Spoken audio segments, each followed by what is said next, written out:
Assalamu alaikum everyone. How are you, student? Hope you are doing and passing a very good day by the grace of Almighty Allah. Alhamdulillah, I'm also well by the grace of Almighty Allah. So, in our previous classes, we talked and discussed about many basic topics. And in this way, today we will learn what is sentence, what is the structure of sentence, what is the example of sentence, and actually how can we reform sentence. Okay, so welcome to our today's class. Let me share the screen first of all.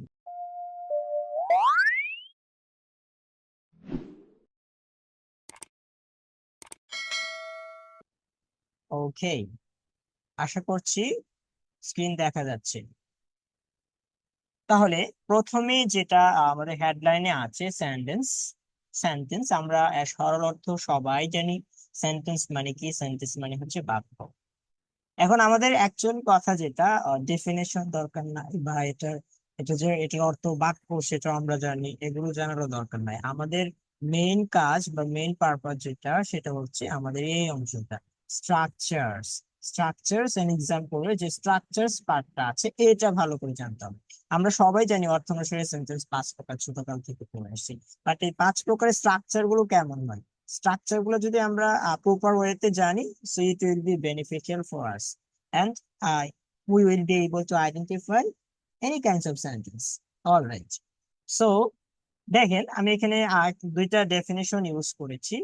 একটা হচ্ছে in general, আর একটা হচ্ছে according to Cambridge dictionary. মনে রাখবেন যে এখানে Cambridge dictionary অথবা Oxford dictionary reference থাকে, সো সেটাকে অ্যাভয়েড করার মতো কোনো চান্স নেই। হ্যাঁ, এটা মাথায় রাখবেন। অলরাইট, সো আমি কি রেখেছি ডেফিনেশনে? A group of words which make a complete meaning is called sentence. অর্থাৎ একগুচ্ছ শব্দ which যা make তৈরি করে a complete meaning একটা সম্পূর্ণ অর্থ is called sentence। সেটাকে আমরা কি বলি? বাক্য বলি। According to Cambridge Dictionary, Cambridge Dictionary আমাদের কি বলেছে? Sentence is a group of words. Sentence হচ্ছে একগুচ্ছ শব্দ, usually সাধারণত containing ধারণ করে a verb, একটি verb that expresses যেটা হচ্ছে প্রকাশ করে আর thought একটা চিন্তা, চেতনা, ধারণা in the form of a statement একটা বিবৃতির আকারে, কোয়েশ্চেন প্রশ্ন, ইনস্ট্রাকশন নির্দেশনা, নির্দেশনাবলী এই টাইপের, আর এক্সপ্লানেশন অথবা বিস্ময়সূচক টাইপের, এন্ড স্টার্টস এবং শুরু হয় with a capital letter, capital letter দিয়ে অর্থাৎ বড় হাতের অক্ষর দিয়ে, ওয়ান রিটেন যখন লেখা হয়। তার মানে যখন আমরা লিখবো তখন কিন্তু আমরা জানি সকল সেন্টেন্সই প্রথম অক্ষরটা বড় হাতের ক্যাপিটাল, এটা আমরা ইন জেনারেল সবাই জানি। ওকে, সো এটা ছিল ইন টোটাল যে ডেফিনেশনটা, আসলে সেন্টেন্সটা কি। এখন বাংলায় আমরা সরল ভাষায় একটু জেনে নেই, যেহেতু আমরা বাঙালি, বাংলাটা আমরা অনেকেই পছন্দ করি, বেশিরভাগই পছন্দ করি, শুধু অনেকে। ওকে, সো যদি বাংলায় বলি আমি, তাহলে বাংলায় কি বলবো? সরল বাংলায় কতিপয় ওয়ার্ড পাশাপাশি বসে যদি সম্পূর্ণ অর্থ প্রকাশ করে তাকে সেন্টেন্স বলে। তার মানে এখানে দুইটা শর্ত, একটা হচ্ছে পাশাপাশি বসবে এবং সম্পূর্ণ অর্থ প্রকাশ করবে। তার মানে মিনিংটা কাজ যদি আমার সম্পূর্ণ হয় তাহলে আমি সেন্টেন্স বলবো, মিনিংফুল। আর অবভিয়াসলি সেখানে হচ্ছে ফাইনাইট ভার্বের উপস্থিতি থাকবে। এখন আসি ক্লাসিফিকেশন, এটা আমরা ছোটকাল থেকে পড়ে আসছি যে ক্লাসিফিকেশন। ক্লাসিফিকেশনে আমি বলবো অর্থ অনুসারে সেন্টেন্স 5 প্রকার, আমরা সবাই জানি, যথা assertive sentence, interrogative sentence, imperative sentence, অবজারভেটিভ sentence, exclamatory sentence. তাহলে বলি কি কি? Assertive, interrogative, imperative, অবজারভেটিভ, exclamatory. এই হচ্ছে আমাদের 5 প্রকার সেন্টেন্স, সেটা হচ্ছে অর্থ অনুসারে। এবং গঠন অনুসারে আমাদের আছে আরো 2 প্রকার, 3 প্রকার, সরি, সিম্পল, কমপ্লেক্স, কম্পাউন্ড। সেটা আমরা পড়বো নেক্সট ক্লাসে। এবং আরেকটা আরো 2 প্রকার আছে, সেটা হচ্ছে affirmative and negative.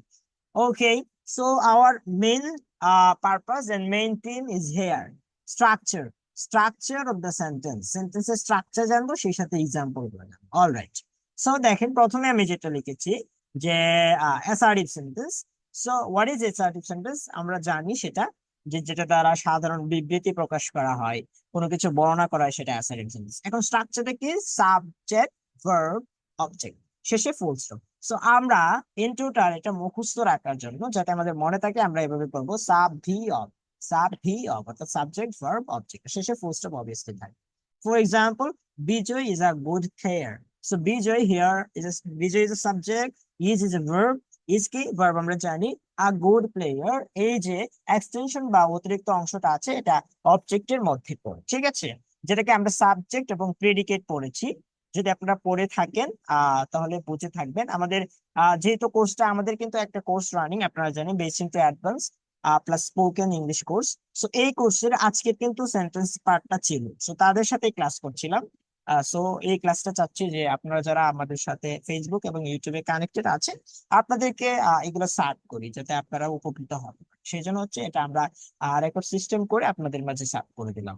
Okay, so by the way আমরা কিন্তু আমাদের বেসিক টু অ্যাডভান্স কোর্সে সাবজেক্ট এবং প্রেডিকেট অংশটা পড়েছি। হ্যাঁ, যারা আমাদের কোর্সে আছেন তারা তো অবশ্যই আলহামদুলিল্লাহ জানেন যে what is subject and what is predicate. So আমি একটু বলে দিচ্ছি, সাবজেক্টটা হচ্ছে যেটা হচ্ছে আমাদের সেন্টেন্সের শুরুতে থাকে এবং আমরা ভার্বকে হু আর দিয়ে আমরা অনেক সময় প্রশ্ন করে পাই, কে কাকে বা কারা, এই টাইপের প্রশ্ন করে আমরা পাই, যেটা সেটা হচ্ছে সাবজেক্ট। আর এক কথায় সাবজেক্ট ছাড়া বাকি যে অংশটা থাকে সবটাই হচ্ছে প্রিডিকেট। যেমন Vijay is a good student, আমি যদি বলি who is a good student, কে ভালো ছাত্র, তাহলে সরি গুড প্লেয়ার, কে ভালো প্লেয়ার, তাহলে অবভিয়াসলি উত্তর আসবে Vijay. So this is the subject and the another one is a good player, এটা হচ্ছে প্রেডিকেট, আমরা সবাই জানি। অলরাইট, সো আশা করি এটা ক্লিয়ার। এরপর আসি ইন্টারোগেটিভ সেন্টেন্স। ইন্টারোগেটিভ সেন্টেন্সে আমি এখানে দুইটা স্ট্রাকচার দিয়েছি, দুইটা স্ট্রাকচারই আছে, এটা আমাদের একটু মাথায় রাখতে হবে। একটা হচ্ছে WH word plus auxiliary verb plus subject plus main verb plus extension, মানে এক্সট্রা।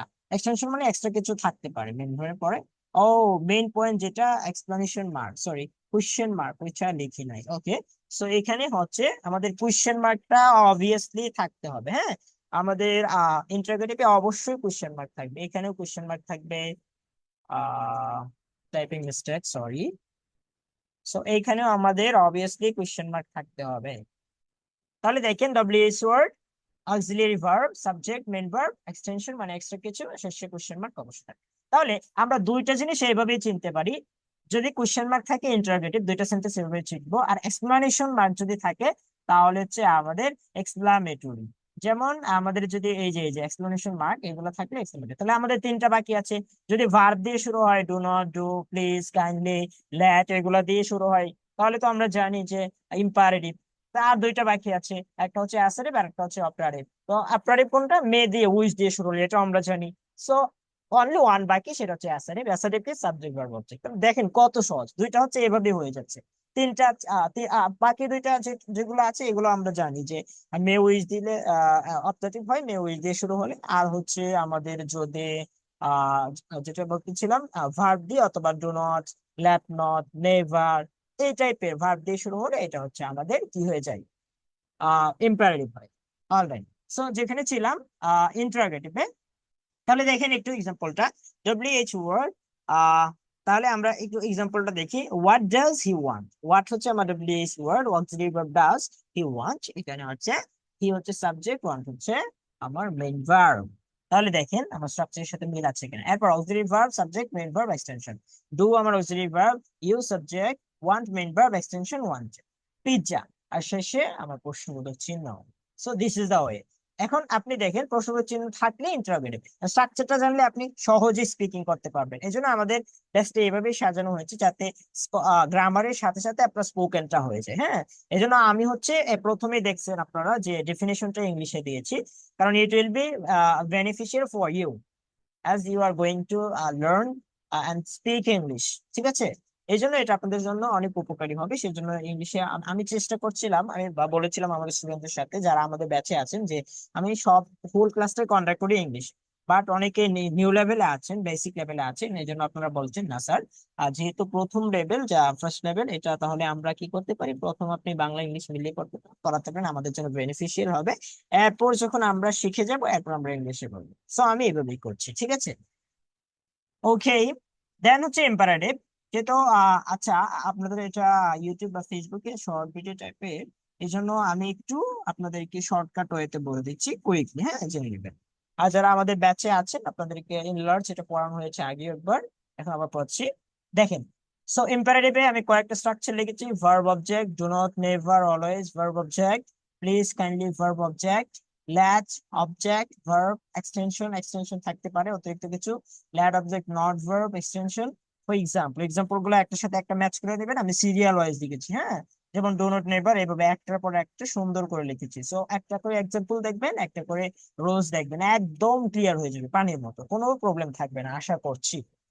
অল রাইট, তাহলে এটা কিভাবে পড়বেন আপনারা? ভার্ব প্লাস অবজেক্ট, এত কিছু বলার দরকার নাই, আপনারা জাস্ট মনে রাখবেন ভি অফ, এটা বলবেন do not never always V of, এটা বলবেন প্লিজ কাইন্ডলি ভি অফ, এটা বলবেন ল্যাট অফ ভি, এটা বলবেন ল্যাট অফ নট ভি।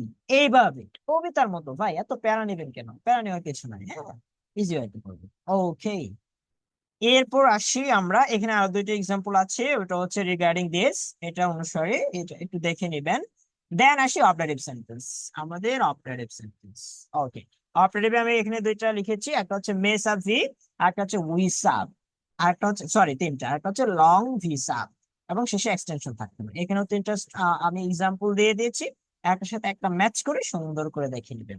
যেহেতু সময় কম, শর্টকাট ওয়েতে বলছি। যারা কোর্সে এনরোল আছেন, আপনারা অলরেডি আছেন আমাদের কোর্সে, আমরা কিন্তু ইন ডিটেলস বলে দিয়েছি আগের ক্লাসে, একদম টোটালি কোনটা কি হবে এবং ম্যাচ করে। ওকে, এরপর আসি আমরা এক্সক্লামেটরি সেন্টেন্স। এক্সক্লামেটরিতে how, what, adjective, noun, subject, verb, শেষে এক্সক্লেমেশন মার্ক অবভিয়াসলি থাকবে, ঠিক আছে, অবশ্যই থাকতে হবে। এরপর হাওয়ার, এডজেক্টিভ, সাবজেক্ট, এক্সটেনশন থাকতে পারে, হোরা, এলাস, ওয়াও। এগুলার পর হচ্ছে হোরা, এলাস, ওয়ার পর একটা জিনিস এখানে ইডিসি, ইডিসি মানে হচ্ছে আরো কিছু থাকতে পারে, সেম, বাই, এই টাইপের, মানে লজ্জা টাইপের কোনো কিছু, অথবা আপনি আশ্চর্যান্বিত হয়ে গেছেন, এই টাইপের কোনো কিছু। আচ্ছা, এইখানে হচ্ছে হুররা, এলাস, ফাই, ওয়াও, এগুলার পর ওয়াসাম, এগুলার পর পরই হচ্ছে এক্সপ্লেনেশন মার্কটা বসে যাবে, ঠিক আছে। All right. এরপর পরের যে পার্টটা আছে এটা অ্যাসেটিভ এর মতো হয়ে যাবে। তো এইখানে আমি দিয়ে দিয়েছি, আপনারা দেখে নেবেন ম্যাচ করে, একটার পর একটা সিরিয়াল ওয়াইজ আমি সুন্দর করে দিয়ে দিয়েছি। অলরাইট, সো এই ছিল ইন টোটাল আমাদের sentence, what is sentence, what is the structure of sentence, what is the classification of sentence. So যেহেতু টাইম শর্ট, এই জন্য আমি শর্টকাট ওয়েতে বলেছি।